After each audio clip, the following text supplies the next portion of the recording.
What's up, everybody? Maik Wiedenbach here, I'm New York City's top trainer, giving you an overview of what's happening in terms of gym openings all across the country, all across the world, and what does it mean for you, the gym goer, the gym rat, okay? So New York City is a $10,000 fine if you operate the gym as of now, which is why I'm recording this from here and not from my gym, okay? In the States, everything is done by the individual states. So Texas and Georgia have opened their gyms with very strict guidelines as to they only allow 25% of the people occupancy. Staff has to be screened. Equipment has to be sanitized and wiped down. There has to be wipes available, masks, and so on and so forth. It's sort of an experiment because I don't know how much people will actually stick to that and how much they will do. And it also depends on how big the gym is and how quickly you sanitize it. Planet Fitness plans to shut down the gym on the hour and do like 30-minute cleaning. What most gyms are doing is that you have to book a spot. So the days of walking into a gym are over, okay? Not just for classes, but also for individual gyms. So that's going to be a problem for the big chain gyms, I feel, because people are not going to put up with that, but that's down the road. In California, gyms are level 3. However, there are some private training gyms that were able to sneak into level 2 and open because they're saying, well, by appointment only. They also must screen the staff, wipe everything down and so on and so forth.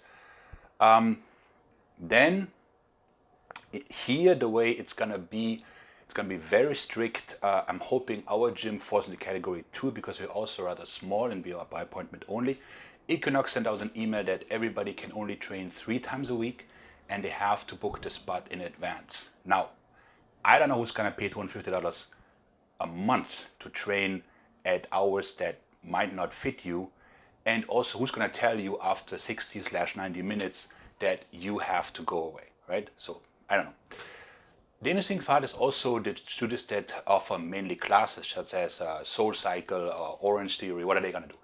So Orangetheory is basically, it's like sort of like an airplane. You book your station and that's where you go and kind of that's where you stay, okay? And then everything gets wiped down afterwards. And obviously they're bringing down the overall occupancy. Germany in some states has opened gyms, but with a very limited occupancy, and everybody has to stay within a 10 square meter radius. That seems to be rather common, that people have to keep 10 feet apart. That's difficult to enforce in a chain gym, I feel. Personal training gyms is a bit easier because you have trainer and client at one station and then they can stay there and they go to the next. For the bigger gyms, I foresee a problem, okay? So what does that mean for you? That means that at-home training or having an online coach or so is here to stay. So there could be another spike, another shutdown. We don't know that. It could also be that people just said, this is too complicated. I don't want to book my workouts 2 weeks in advance and then something comes up from work and I can't take my slot and so on and so forth.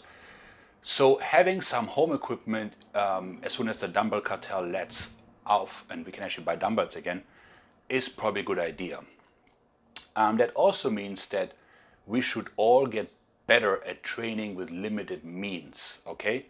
So when it comes to training, the things you have to really emphasize is that you need stability, so like shoulder blades down for upper body exercises, that in case you're doing, a chest press, you're not rolling forward.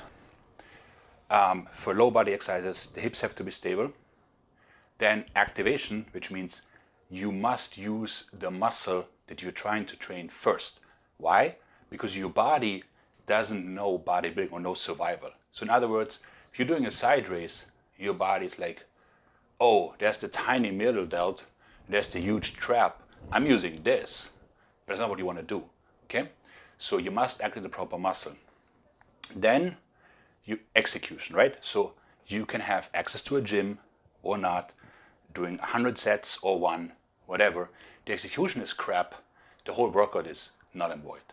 Meaning, let's say you're doing chest flies, whatever, and you're just not finishing here because that's too difficult, or you're bending the arms like so, then the workout, the quality is diminished, right? So that is something you have to learn for yourself. Same with tension. Like your high school coach was right. Don't just drop the weight on a negative. Why? Because then you get 2 seconds of tension here and here and here, but you never get a continuous line. Okay? So there's nothing to be done about the gym situation. We just have to wait it out. Complaining won't get us there quicker. Getting sick is not going to get you there quicker. So the best thing we can do is like my daughter said, but Papi, I'm doing the best I can. Okay? So I would plan for a hybrid model where I have some stuff at home, a capable coach at hand that can help me in both situations. And when the gym is open, great. Go for it. Enjoy the playground. But if not, I'm not going to be devastated and wailing on Facebook how unfair life is. Okay? So remember, activation, execution, tension, and stability. And gym, no gym, you'll be off to your gains. Guys, be safe. Maik out.